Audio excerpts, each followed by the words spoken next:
Welcome to the Scoundrel's Vault. The vault here contains all the knowledge the Scoundrel has borrowed from TTRPGs across the realm, waiting to be integrated into your own games at your table. I am the chief curator here at the vault, and today we are looking at a system the Scoundrel won in a high-stakes game of Texas Hold'em. I bet this one really takes the pot. Almost every TTRPG out there involves some kind of randomness. It is necessary to simulate the variables we have no way to account for in the game's rules. Most of the time, this is accomplished using the simplest random number generators we have, dice. However, some systems choose to use other forms of randomness. Our subject today is one such example, a TTRPG system that uses a deck of cards as its random number generator. Dirty Aces is a lightweight 19-page text detailing intuitive card-based mechanics that foster creativity, character-driven stories, and quick gameplay. The system heavily encourages the GM and the players to collaborate and improvise with a quote fiction-first style of gameplay. Fast-paced and flexible, only requiring a deck of cards and a few tokens, this TTRPG is best suited for one-shots or short campaigns, making it an excellent introductory tool. That very same feature may also be a drawback, as this TTRPG lacks significant progression mechanics, so those who really like to build up a character may find themselves wanting more.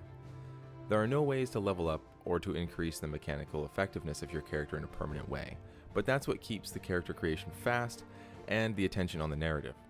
All you need is a name, 4 playing cards, and a few phrases to describe your character called aspects, and you can jump right in.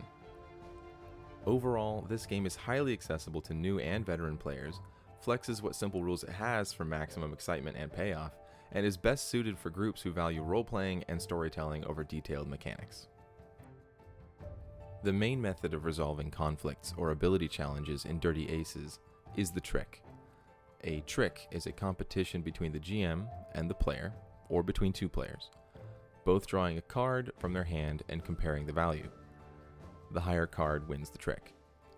However, there are more pieces of information to be gleaned from these cards that may actually influence the outcome of the trick. Before the game starts, all players involved decide on a trump suit, or a suit that beats all other suits no matter what the value of the card is. So for example, let's say we decided that hearts are the trump suit.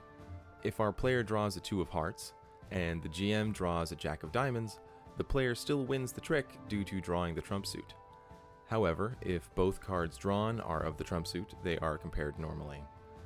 This not only introduces a little bit of luck into the game, but also some strategy. Clever players can count how many of any particular suit have been drawn, and make a guess as to how likely it is a trump suit card will be drawn. There are more mechanics that can influence how tricks are resolved and provide more depth to this system that I'm not detailing here, but I have put a link in the description below if you're interested in supporting the creator of Dirty Aces and checking out their rules. Using a deck of cards instead of dice opens up a lot of opportunities for some more crunchy mechanics for these resolutions. As much as we like the trump suit mechanic here in the vault, there is more we could add to this suit-based resolution. Let's say we have a code for each suit that wins a trick, like so.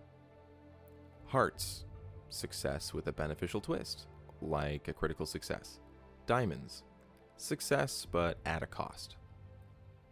Continuing with that theme, suits that lose a trick may also have effects, like clubs. Failure but with a slight advantage, for example, learning some information despite the failure. And spades, complete failure, or even a bad things happen scenario, like a critical failure. Using this homebrewed method of conflict resolution creates a dynamic and interesting playing field for both the player and the GM.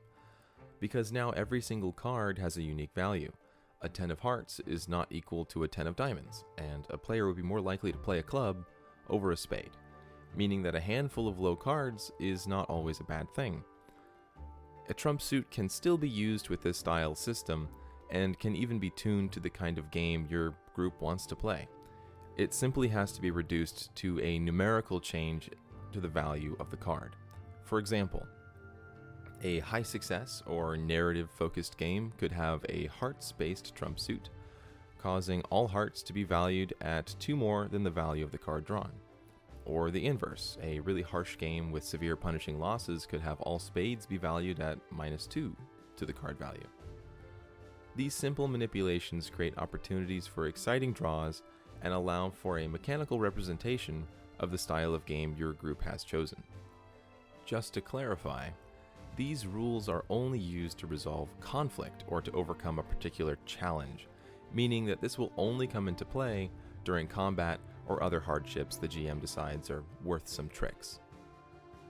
An example of these rules would play out similarly to this. The GM describes the player and an outlaw stuck in a dramatic duel at high noon. Both the GM and the player draw a card from their hands. Keeping their cards hidden from the other, the GM and the player stare each other down dramatically. Both the cards are thrown down and the resolution is determined. The GM, drawing on behalf of the no-good outlaw, has drawn a 5 of spades. The player has drawn a queen of hearts. Based on the rules we have outlined before, the outlaw suffers a critical failure while the player enjoys a critical success. The proud GM then describes the expert gunplay the player exhibits to absolutely blow away the no-good outlaw. Then the player rides off into the sunset, reveling in his luck for now. This system really appealed to us here at the Vault because of one thing: the limited amount of cards in a deck. This means that this is a self-balancing system. As cards are used, whether they are good or bad, the odds that their inverse will be drawn goes up. Even if you use multiple decks, the proportions are the same. This adds an interesting dynamic to gameplay that isn't present when you use dice. Your dice don't get weighted towards 1 when you roll a 20, even though some superstitions often make us believe that's so. This means that if a player is enjoying a particular winning streak, low cards are on their way to bring them down a notch. It makes the metagame a source of extra drama, as players will know that they won't be living high on the hog for long, or that there is always something to look forward to if they're down on their luck. So that's Dirty Aces, a simple and quick system with more mechanics than we've gone over in just this example. There are some mechanics around character creation and the usage of tokens called bennies to influence narrative and to overcome tricks, things like that. We highly recommend you check this out. We've put the link to purchase this system in the description below, as well as the full written addendum that we've made to this system also in the description. If you end up trying them, leave us a comment, let us know how it went. We would love to hear and learn from your experiences. Thank you to the Scoundrel for hiding those aces up his sleeve. And if you enjoyed this video, give the video a thumbs up. Don't forget to subscribe if you haven't, as this is an awesome way to support the channel. Again, I am the Chief Curator, and I will see you next time in the Scoundrel's Vault.